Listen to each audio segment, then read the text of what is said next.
Last lecture में we have discuss the Golgi body, its structure, its function, और आज इसके एक फंक्शन को, इसका एक ही फंक्शन है, that is post office of the cell. ठीक है, जो क्या करता है, मॉडिफिकेशन करता है, पैकेजिंग करता है, सॉर्टिंग करता है मटेरियल की, राइट। तो वही जो मॉडिफिकेशन है या वही जो पैकेजिंग है या सॉर्टिंग है मटेरियल की, उस मॉडिफिकेशन को आज इस वाले लेक्चर में, ये गोल्जी बॉडी का सेकंड लेक्चर है, ठीक है, और इसमें हम मॉडिफिकेशन को डिटेल में स्टडी करेंगे कि किस तरह से मॉडिफिकेशन जो है वो चीज़ों की हो रही होती है, मतलब लिपिड्स और प्रोटीन्स की मॉडिफिकेशन जो है वो कैसे हो रही होती है। क्लियर? तो चलिए अपने टॉपिक को करते हैं स्टार्ट। तो हमारे, अच्छा यहाँ पे लिखेंगे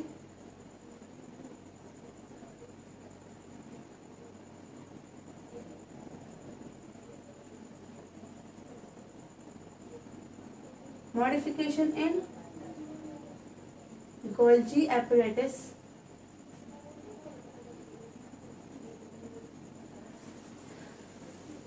अब होता क्या है, होता ये है कि हमारे पास जो एंडोप्लाज्मिक रेटिकुलम से वेसिकल्स आते हैं, सॉरी लिपिड और प्रोटीन्स आते हैं, कौन से फॉर्म में, ट्रांसपोर्ट वेसिकल के फॉर्म में। गोल्जी बॉडी में और एंडोप्लाज्मिक रेटिकुलम वाले टॉपिक में मैंने ये सारी चीजें डिटेल में समझाएंगी, ठीक है। उस कॉन्सेप्ट को समझने के लिए ये लास्ट वाली वीडियो जरूर देखें। Otherwise if you don't want, आपका गोल्जी बॉडी का कॉन्सेप्ट क्लियर है तो चलिए आप मॉडिफिकेशन को ही देख लें। तो एंडोप्लाज्मिक रेटिकुलम से जो लिपिड्स आती है या जो प्रोटीन्स आती है ट्रांसपोर्ट वेसिकल के फॉर्म में, ट्रांसपोर्ट वेसिकल्स के फॉर्म में, तो ये क्या होंगे, फर्दर मॉडिफिकेशन के लिए जाएंगे गोल्जी बॉडी में। क्लियर? फर्दर मॉडिफिकेशन के लिए कहाँ जाएंगे, गोल्जी बॉडी में। और गोल्जी बॉडी में अगर आपको याद हो, जो मैंने आपको डायग्राम समझाया था, इस किस्म का डायग्राम था,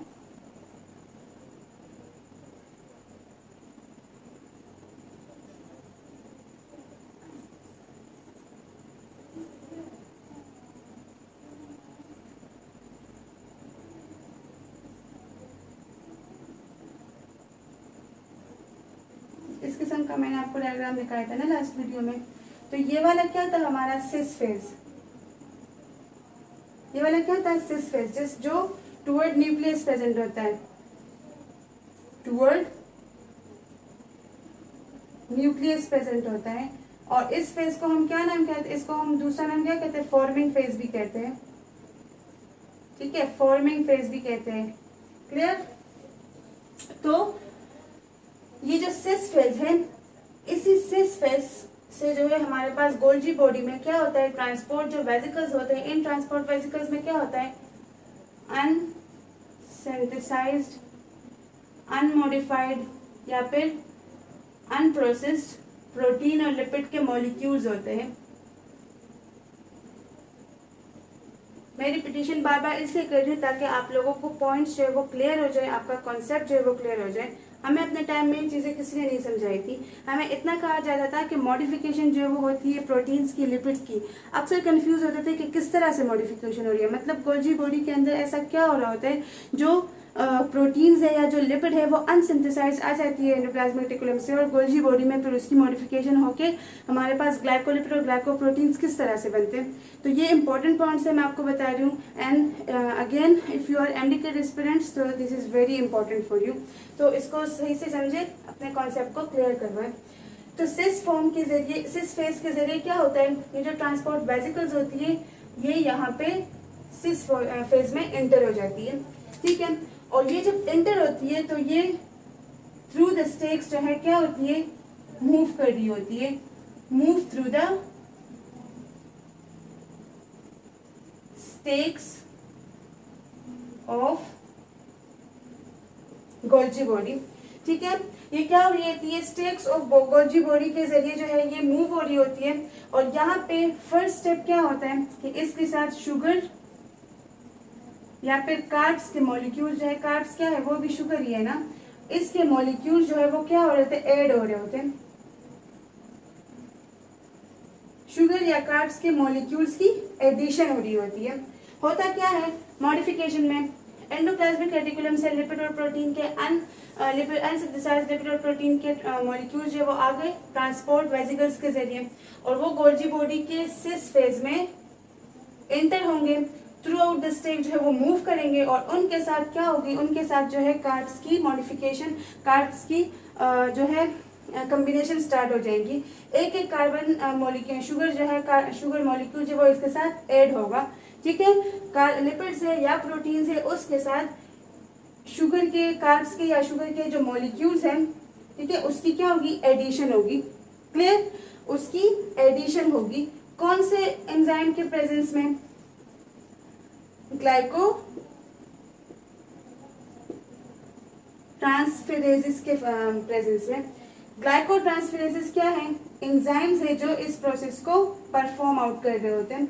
एंजाइम्स जो है हर एक प्रोसेस जो वो एंजाइम्स के प्रेजेंस में ही होता है, कोई भी प्रोसेस विदाउट एंजाइम नहीं होता। इसलिए हम बोलते हैं ना कि हमारी बॉडी जो है वो 60% प्रोटीन से बनी होती है। तो enzymes are what, they are protein in nature. हमारी बॉडी जो है वो 60% प्रोटीन से क्यों बनी है, क्योंकि हमारी बॉडी के जितने भी एक्टिविटीज है they all are only possible in the presence of enzyme. Clear, और एंजाइम क्या है नेचर में, प्रोटीन है। All the enzymes except just one, जितने भी एंजाइम्स है वो सब क्या है, प्रोटीन है नेचर में। तो जितने भी एक्टिविटीज हो रही है तो उन सब के लिए अपना अपना एंजाइम जो है वो प्रेजेंट होता है किसी भी स्ट्रक्चर में, किसी भी ऑर्गन में। क्लियर, तो ये जो प्रोसेस है ये भी ग्लाइको ट्रांसफेरेसिस के प्रेजेंस में होता है। और ये जो ग्लाइको ट्रांसफेरेसिस है ना, ये करता क्या है, ये शुगर मॉलिक्यूल के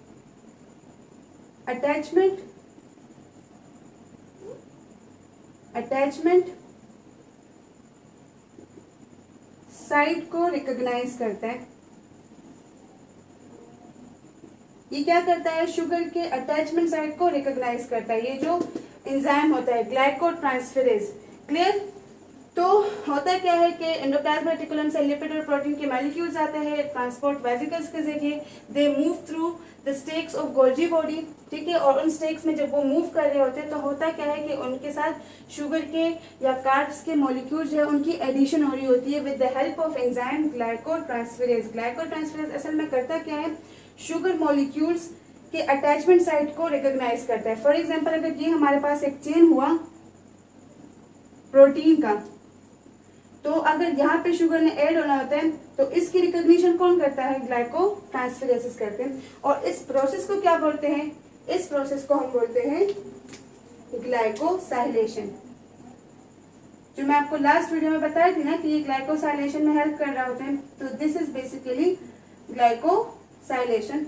इसमें होता क्या है, एंजाइम आता है शुगर के मॉलिक्यूल को ऐड कर रहा होता है, फर्स्ट शुगर ऐड कर रहा होता है, दूसरा एंजाइम आके सेकंड शुगर मॉलिक्यूल को अटैच कर लेता है, इसी तरह से थर्ड, फोर्थ, फिफ्थ, सिक्स, और लास्ट में हमारे पास क्या होता है, एक कंप्लीट कार्बोहाइड्रेट चेन जो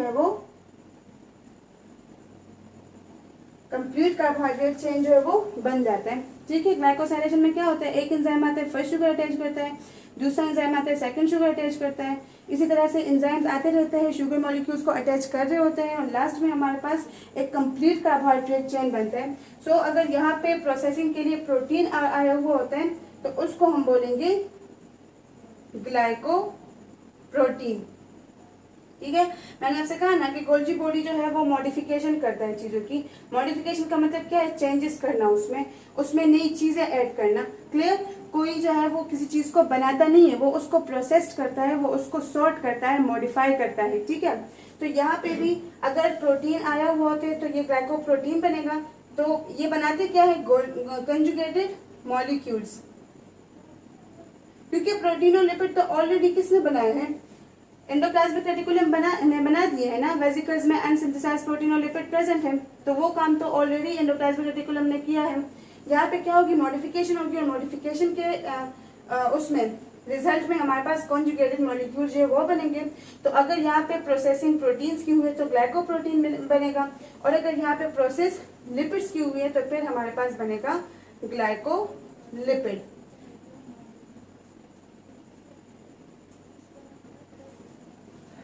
बहुत गर्मी है इसमें, बट दैट्स ओके। पॉइंट आपको क्लियर हो गया? ग्लाइकोसाइलेशन का असल में समझ आ गया कि एंडोप्लाज्मिक रेटिकुलम से एक दफा मैं फिर इसको रिपीट कर लूँ, इसके बाद फिर ग्लाइकोसाइलेशन के 2 टाइप्स भी हम डिस्कस करेंगे। ठीक है, बहुत इंटरेस्टिंग है, आपको कॉन्सेप्ट जो है आपका अच्छे से क्लियर हो जाएगा।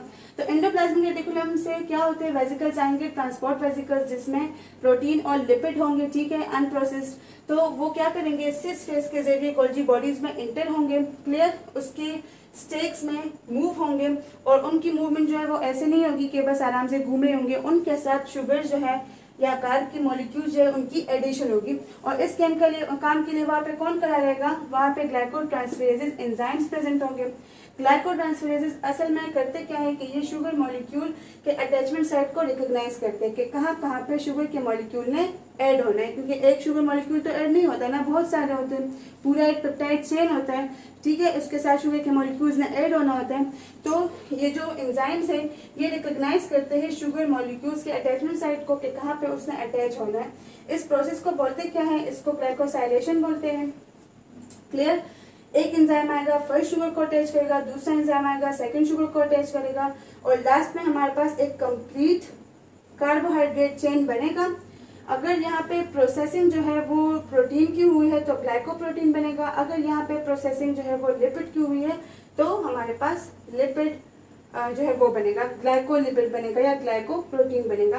तो इससे भी एक पॉइंट ये भी हुआ कि जो ग्लाइकोसाइलेशन है उसके रिजल्ट में हमारे पास कौन से मॉलिक्यूल्स बनते हैं, तो कंजुगेटेड मॉलिक्यूल्स बनते हैं, क्योंकि ये असल में मॉडिफिकेशन हो रही होती है, फॉर्मेशन नहीं हो रही होती। ठीक है, मॉडिफिकेशन में चीज़ें जो है वो ऐड की जाती है, चेंजेस की जाती है, जबकि फॉर्मेशन में एक न्यू चीज़ जो है वो बनती है। क्लियर हो गया आपको ग्लाइकोसाइलेशन का कॉन्सेप्ट जो है, आई थिंक सो आपको अच्छे से समझ आ गया होगा। इम्पोर्टेंट अगर कोई पॉइंट है तो नोट कर लें। इसके बाद हम ग्लाइकोसाइलेशन के 2 इम्पोर्टेंट टाइप्स जो है उसको डिस्कस करेंगे।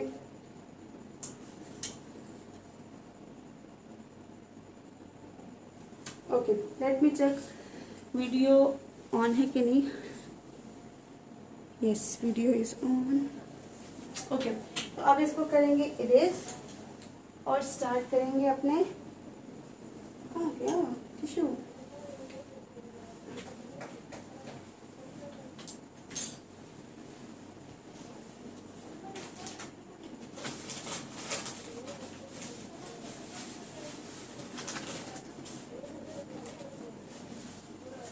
चलिए, तो इसको करते हैं इरेज। टॉपिक हमारा क्या कंटिन्यू है, मॉडिफिकेशन इन गोल्जी बॉडी के बॉडी में, गोल्जी बॉडी में जो मॉडिफिकेशन है प्रोटीन्स की, कार्ब्स की, सॉरी लिपिड्स की, वो कैसे हो रही होती है।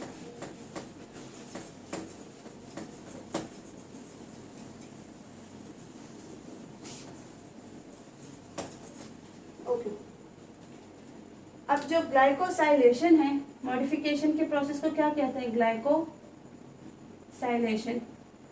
ग्लाइकोसाइलेशन होपफुली आपको समझ आ गया होगा।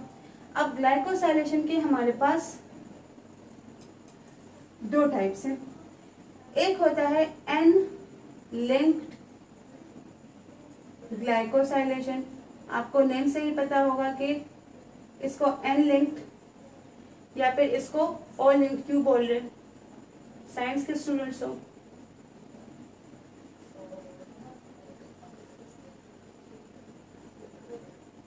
ओके, फर्स्ट डिस्कस करेंगे एन लिंक को। तो एन लिंक जो है वो बेसिकली कहाँ स्टार्ट होती है, एंडोप्लाज्मिक रेटिकुलम में। इस पॉइंट को याद रखिए। ठीक है, अक्सर एमसीक्यूज में एग्जाम में पूछ लिया जाता है कि जो एन लिंक ग्लाइकोसाइलेशन है वो कहाँ से स्टार्ट होती है। अक्सर स्टूडेंट्स में कंफ्यूज हो जाते हैं, वो कहते हैं कि गोल्जी बॉडी में ग्लाइकोसाइलेशन का प्रोसेस होता है तो ये सारा जो है वो भी गोल्जी बॉडी में होगा, लेकिन जो एन लिंक ग्लाइकोसाइलेशन है वो एंडोप्लाज्मिक रेटिकुलम में स्टार्ट होता है। अब इसमें बेसिकली होता क्या है, एन लिंक इसको क्यों बोल रहे हैं, एन लिंक इसको इसलिए बोल रहे हैं क्योंकि शुगर चेन में, जो शुगर चेन है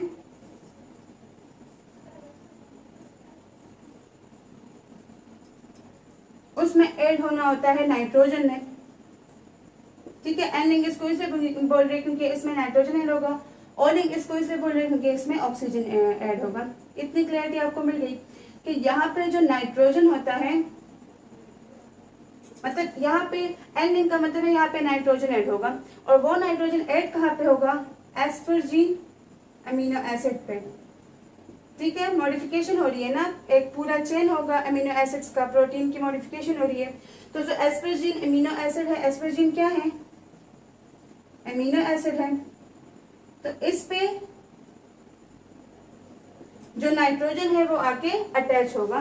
क्लियर। एन लिंक इसको इसलिए बोल रहे हैं क्योंकि यहाँ पे बात हो रही है नाइट्रोजन की, यहाँ पे नाइट्रोजन ऐड होगा। और लिंक इसलिए बोल रही है क्योंकि यहाँ पे ऑक्सीजन ऐड होगा। ठीक है, लेकिन इनके जो अमीनो एसिड्स होंगे वो डिफरेंट होंगे। यहाँ पे एस्परजीन अमीनो एसिड के साथ जो है कौन अटैच होगा, नाइट्रोजन अटैच होगा।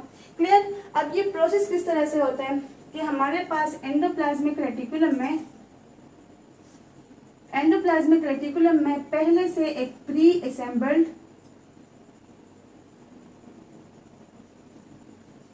लिपिड मॉलिक्यूल प्रेजेंट होता है। ठीक है, एंडोप्लाज्मिक रेटिकुलम में क्या होता है, पहले से एक pre assembled pre formed lipid molecule present होता है। उस लिपिड मॉलिक्यूल को हम क्या नाम देते हैं, डोलिकोल phosphate.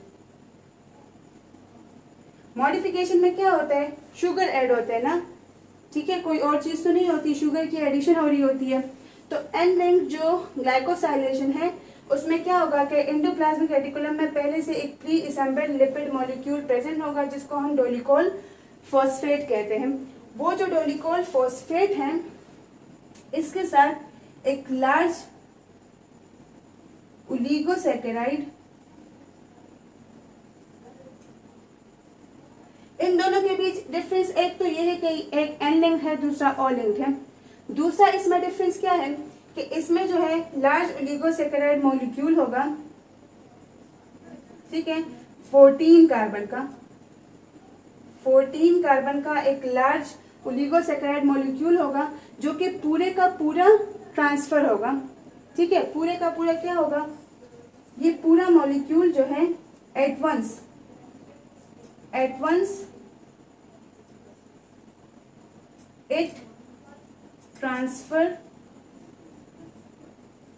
To lipid molecule,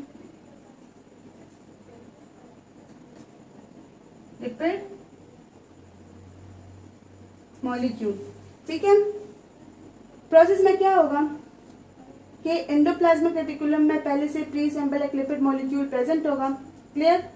transport vesicle के जरिए जो है वो बना हुआ होगा, नहीं सॉरी ट्रांसपोर्ट की बात यहाँ पे नहीं हो रही।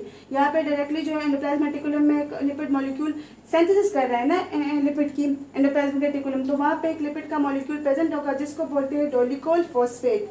ये डोलिकोल फॉस्फेट जो है लिपिड मॉलिक्यूल है, इसके साथ अब शुगर ऐड होना होता है। ठीक है, मॉडिफिकेशन हो रही है, तो एक लार्ज ओलिगोसैकेराइड मॉलिक्यूल होता है जो कि 14 कार्बन से बना होता है। ये क्या होगा, ये एट वंस लिपिड मॉलिक्यूल में ट्रांसफर हो जाएगा, उसके साथ ऐड हो जाएगा।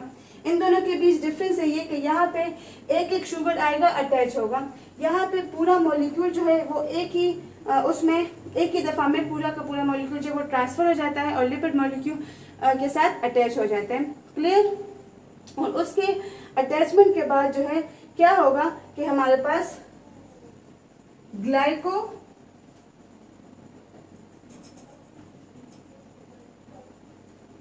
लिपिड या ग्लाइको प्रोटीन का मॉलिक्यूल जो है वो बन जाएगा। क्लियर।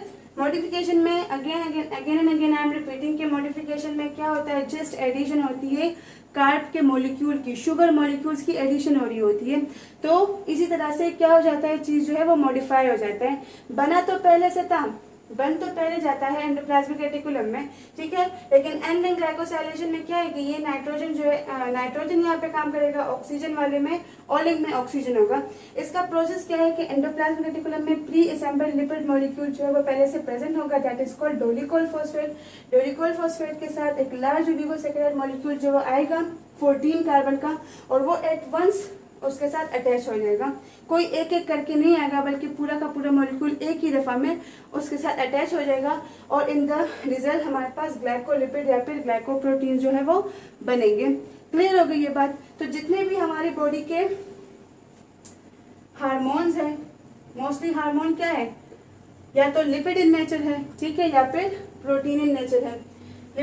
लिपिड इन नेचर जो हार्मोन है वो कौन कौन से, स्टीरॉयड जो हार्मोन है, जो हमारे सेक्स हार्मोन्स है, वो सारे क्या है, they are lipid in nature, ठीक है। इस तरह प्रोटीन में अगर एंटीबॉडीज की मैं बात करूँ तो antibodies are protein in nature, antibodies are protein in nature. तो जितने भी हमारे पास एंटीबॉडीज है या जितने भी हमारे पास हार्मोन्स हैं या इवन जो मेम्ब्रेन कार्बोहाइड्रेट है, प्लाज्मा मेम्ब्रेन में मैंने आपको मेम्ब्रेन प्रोटीन्स के बारे में डिटेल में समझाया था, ठीक है। तो मेम्ब्रेन के जो प्रोटीन्स है या जो एंटीबॉडीज है या जो हार्मोन्स है, वो तीनों क्या है, वो तीनों एन-लिंक ग्लाइकोसाइलेशन के रिजल्ट में फॉर्म होते हैं। क्लियर। तो होपफुली आप लोग को एन-लिंक ग्लाइकोसाइलेशन का कॉन्सेप्ट जो है वो अच्छे से क्लियर हो गया होगा कि किस तरह हमारी बॉडी में लिपिड्स और प्रोटीन्स की मॉडिफिकेशन होती है। Let me check out the video. Yes, okay. तो एन-लिंक ग्लाइकोसाइलेशन का कॉन्सेप्ट आपको क्लियर हो गया। कोई इसमें कंफ्यूजन वगैरह है तो ask me in the comment section. Otherwise मुझे नहीं लगता इसमें कोई कंफ्यूजन होगा। इसको एक दफा फिर से रिपीट करते हैं कि एंडोप्लाज्मिक रेटिकुलम में पहले से एक pre assembled lipid molecule present होता है, ठीक है, जिसको हम बोलते हैं डोलिकोल फॉस्फेट। उस डोलिकोल फॉस्फेट के साथ हमारे पास लार्ज ओलिगोसैकेराइड जो मॉलिक्यूल होता है 14 कार्बन शुगर का, वो अटैच होता है, ठीक है। लेकिन डिफरेंस इन दोनों के बीच क्या है कि ये एट वंस अटैच हो जाता है लिपिड मॉलिक्यूल के साथ, या फिर अगर प्रोटीन का मॉलिक्यूल है तो प्रोटीन के मॉलिक्यूल के साथ प्रोटीन्स भी होंगे, ठीक है। क्योंकि देखिए एस्परजीन है, एस्परजीन क्या है, अमीनो एसिड है, तो प्रोटीन का प्रोसेस भी होगा, ठीक है। प्रोटीन भी इसमें हो सकते हैं, लिपिड्स भी हो सकते हैं प्रोटीन में, लेकिन यहाँ पे प्रॉपर जो बात है वो प्रोटीन की है, तो यहाँ पे मैंने लिपिड पे ज्यादा फोकस किया ताकि आपको दोनों क्लियर हो जाए। ऑनलाइन में हम प्रॉपर जो है पूरी बात प्रोटीन की करेंगे, तो यहाँ पे हमने बात किसकी की, लिपिड की ताकि दोनों आपको क्लियर हो जाए। क्लियर। इसके अलावा एन लिंक या ओ लिंक, इसका ये मतलब है कि नहीं कि एन लिंक जो है तो वो लिपिड वाला करेगा और ओ लिंक जो है तो वो प्रोटीन वाला करेगा। नो, प्रोटीन और लिपिड जो है वो ओ लिंक जो है वो प्रोटीन्स भी हो सकती है, लिपिड्स मॉडिफिकेशन भी हो सकती है। सिमिलरली एन लिंक जो है वो प्रोटीन भी हो सकती है और लिपिड भी हो सकती है। क्योंकि मैंने आपसे कहा ना यहाँ पे कि जो एंटीबॉडीज है या जो मेम्ब्रेन प्रोटीन्स हैं तो वो एन लिंक ग्लाइकोसाइलेशन के रिजल्ट में बनती है। हार्मोन्स तो चले वो तो लिपिड है नेचर में, तो वो तो इसी प्रोसेस के जरिए बनेंगे। लेकिन ये जो दो है ना, कहाँ गई ये वाला ये, तो ये दोनों क्या है, प्रोटीन है नेचर में, मेम्ब्रेन प्रोटीन्स भी और एंटीबॉडीज भी, ठीक है। तो ये एन-लिंक ग्लाइकोसाइलेशन के जरिए फॉर्म होते हैं। तो एंडोप्लाज्मिक रेटिकुलम में प्री असेंबल्ड लिपिड मॉलिक्यूल होता है जिसको डोलिकोल फॉस्फेट कहते हैं, जिसके साथ large oligosaccharide molecule 14 carbon sugar के एक बड़े से मॉलिक्यूल ने एट वंस ही अटैच होना है और लास्ट में हमारे पास इसके रिजल्ट में ग्लाइकोलिपिड या ग्लाइकोप्रोटीन का मॉलिक्यूल बनेगा। क्लियर। और वो ग्लाइकोलिपिड या ग्लाइकोप्रोटीन्स जो है वो क्या होंगी, या तो मेम्ब्रेन प्रोटीन्स होंगी या एंटीबॉडीज होगी या हमारी बॉडी के हार्मोन्स होंगे। क्लियर हो गई ये बात। ओके, होपफुली आप लोगों को एन-लिंक ग्लाइकोसाइलेशन जो अच्छे से क्लियर हो चुका होगा। अब हम बात करते हैं ओ-लिंक ग्लाइकोसाइलेशन की। तो ओ-लिंक ग्लाइकोसाइलेशन में क्या होगा कि ऑक्सीजन आके अटैच होगा दो अमीनो एसिड्स पे, या सीरीन पे और या फिर थ्रियोनीन पे। इनको हम लोग इनिशिएटर अमीनो एसिड्स भी बोलते हैं क्योंकि ये इस प्रोसेस में क्या कर रहे होते हैं, इनिशिएट कर रहे होते हैं। और अगर मैं बात करूं आप लोगों को तो सीरीन या जो थ्रियोनीन है, इन दोनों के हाइड्रोक्सिल ग्रुप पे ऑक्सीजन आके अटैच होगा, इन दोनों के हाइड्रोक्सिल ग्रुप पे ऑक्सीजन आके अटैच होगा। अगर हम लोग स्ट्रक्चर ऑफ अमीनो एसिड देखें,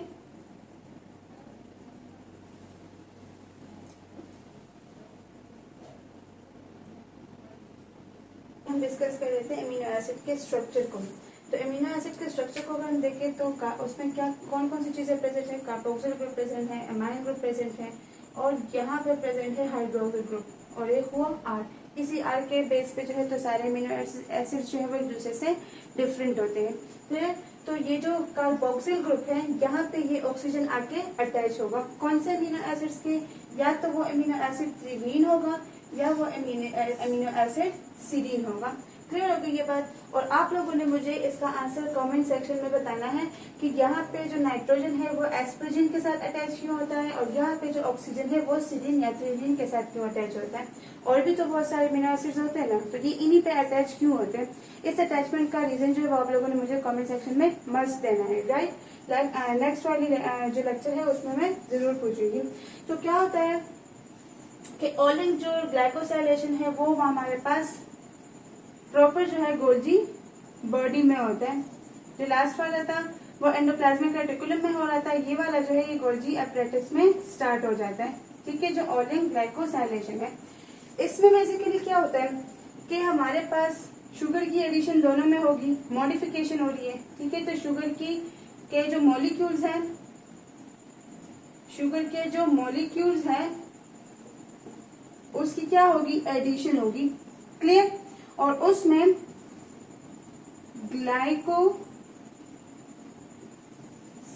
ट्रांसफेरेज एक एंजाइम है जिसके हेल्प से ग्लाइको ट्रांसफेरेज का एक मतलब उसकी कैटेगरी का एक एग्जाम्पल है एंजाइम है ग्लाइकोसाइल ट्रांसफेरेज। इसके जरिए क्या होगा? शुगर की एडिशन होगी। और जब हमारे पास फर्स्ट शुगर ऐड होगा, ठीक है, जो फर्स्ट शुगर प्रोटीन मॉलिक्यूल के साथ ऐड होगा उसको हम बोलते हैं N acetyl galactose amine. Clear? N acetyl galactose amine के साथ जो है एमीन जो है ये हमारा फर्स्ट शुगर है, इसको हम ऐसे भी बोलते हैं NGAINAC